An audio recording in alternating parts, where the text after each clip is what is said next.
back to my channel. Today we are going to be talking about the Fantasia Barrino situation that is happening with her dad and the proposal. I have interesting thoughts on it. So you guys, what I'm gonna do first is play the video, the proposal video, her dad's part, and then come back with my commentary at the end. And I want to see if you guys think the same way I think or you think differently. This is a juicy conversation that I would like for you guys to actually participate in. Okay, see you soon. Let's go. I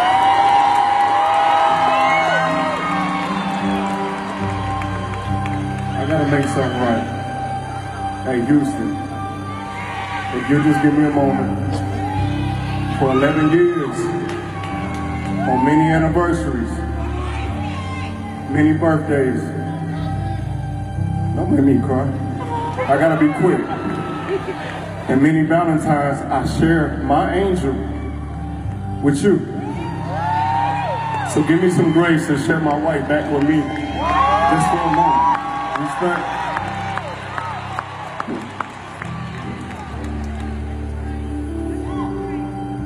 I adore you. And God has been so good in our lives. We fought through so much. We prayed through so much. We fasted through so much. We're going to walk into a brand new home. But I can't walk into that home with you. I got to make something right. And all the beauty that we've experienced over the years, we got a blind spot. You know, in 2014, we had a conversation after 3 weeks of knowing each other. And we said, what if we get married? And we did it. Like we really did it. Give me a second. I'm with you. But the one thing that's missing in our life is we talked about it and did it. But I didn't properly propose. Oh my God!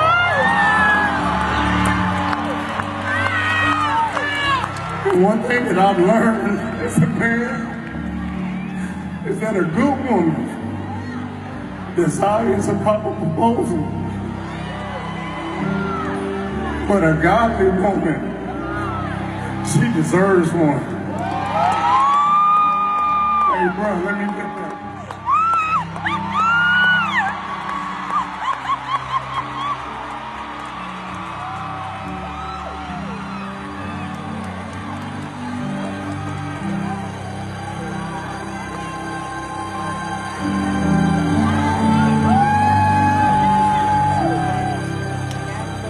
For 11 years, you woke up every morning and you chose me. For 11 years, you've been an incredible mother to our children. For 11 years, we fasted and prayed. So I'm gonna give you a carrot for every year that you stood by my side.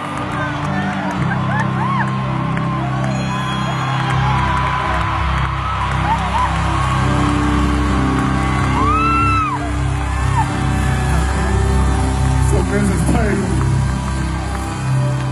will you continue to let me love you, lead you, protect you, and push you as far as you can go and as high as you can fly until death do us part?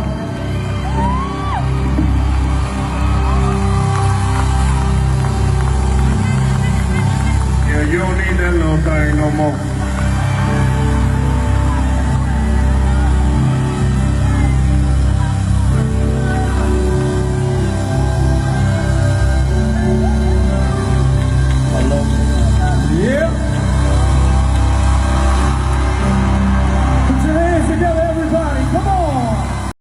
You can't come on stage and put together a cry and this, that, and the other. When I was just told a week or so ago by a financial person that was fired from our camp that they were running up on him because there was money missing and there was no paper trail on his part. I'm not going against my daughter, but if the God is in you, don't show you.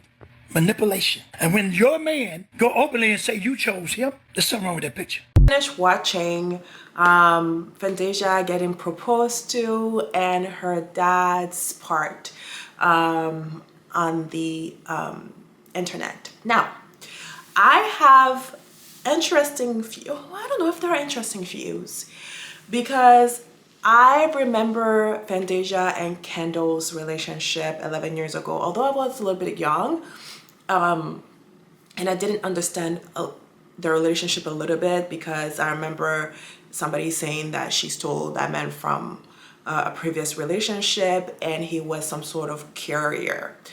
And I didn't, like, he had like a normal 9 to 5 kind of job, like a FedEx, so that's what I remember, a FedEx kind of like agent or what that. And then now when I got ready to make this video, I did some research on him a bit. And I did some research on Fantasia and reminded myself of a few things, right? So number one thing is that Kendall is actually a businessman.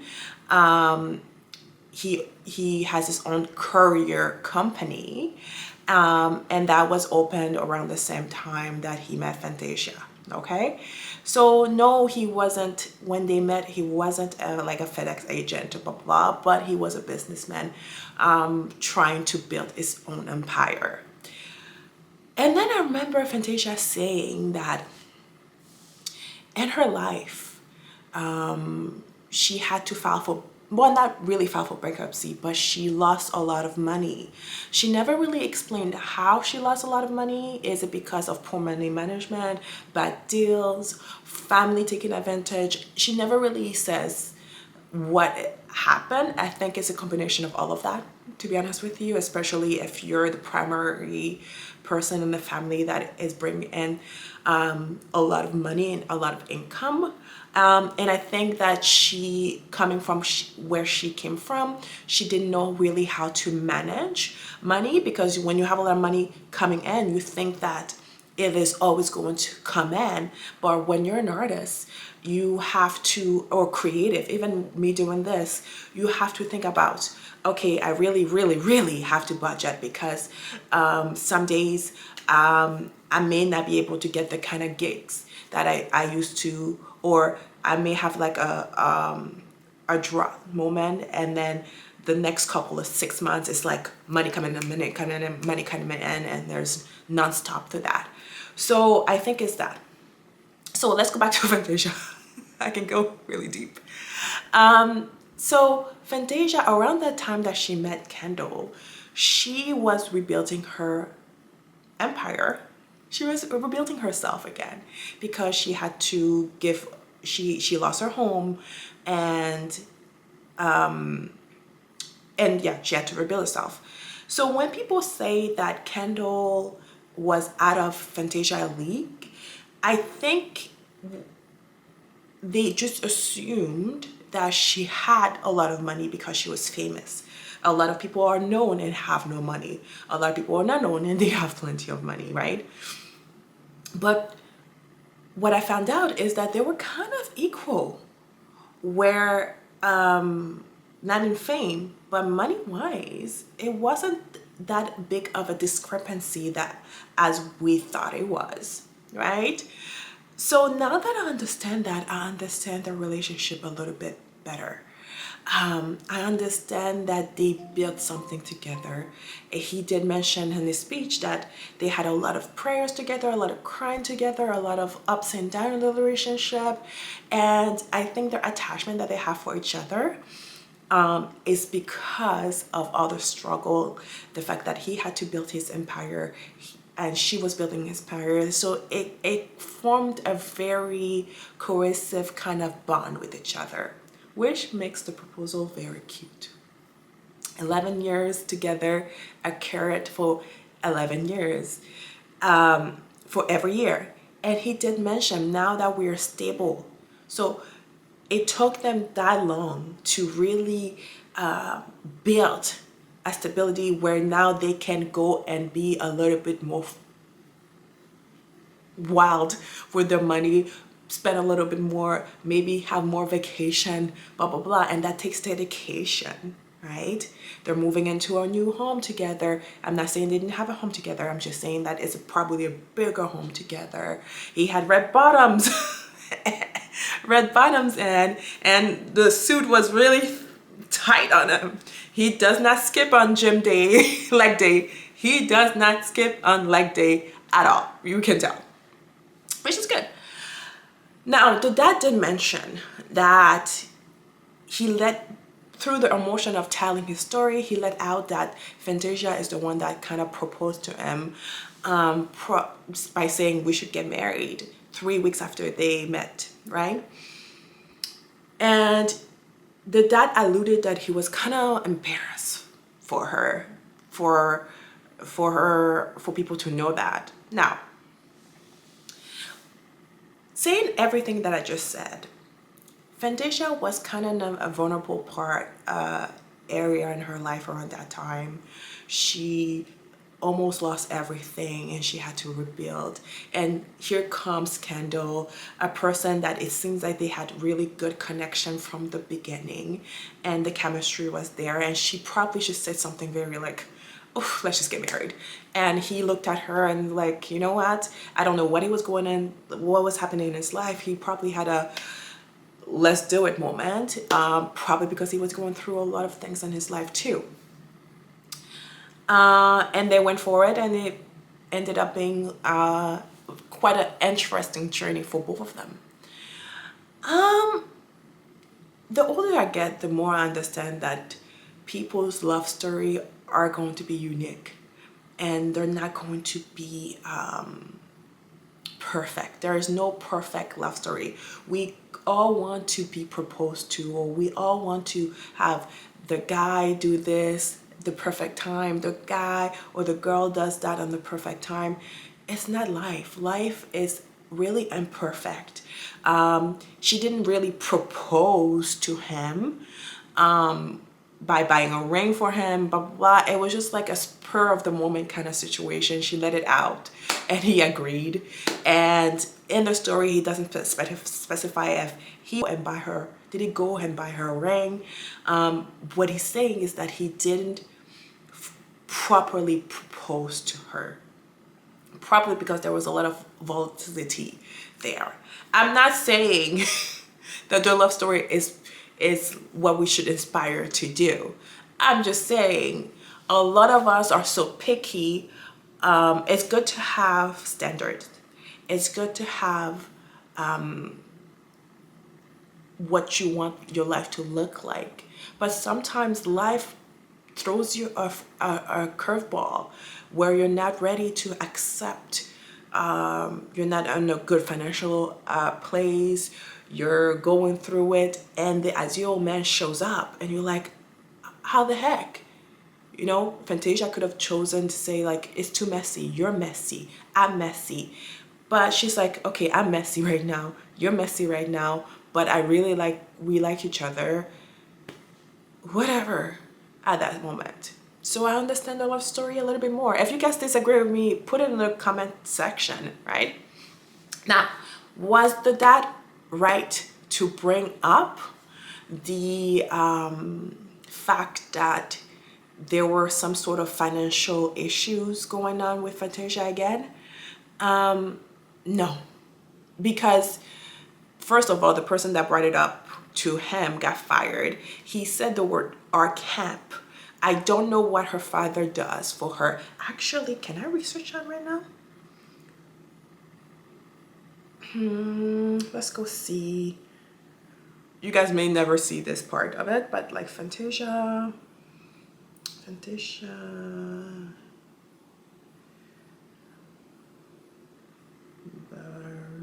Barrino's father.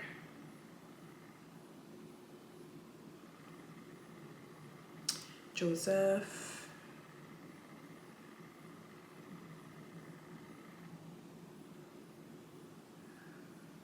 Oh yeah, I forgot that her father sued her for $10 million in 2006. Oof.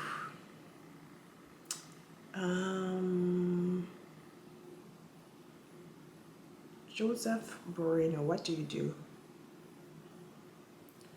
Joseph Barrino.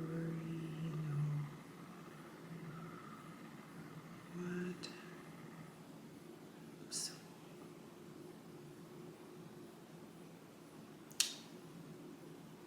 This is why I need my laptop and that's nonsense. What?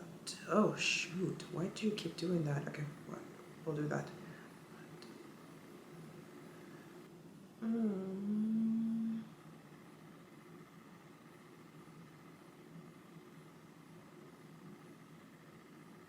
Okay, it doesn't come up really what he does.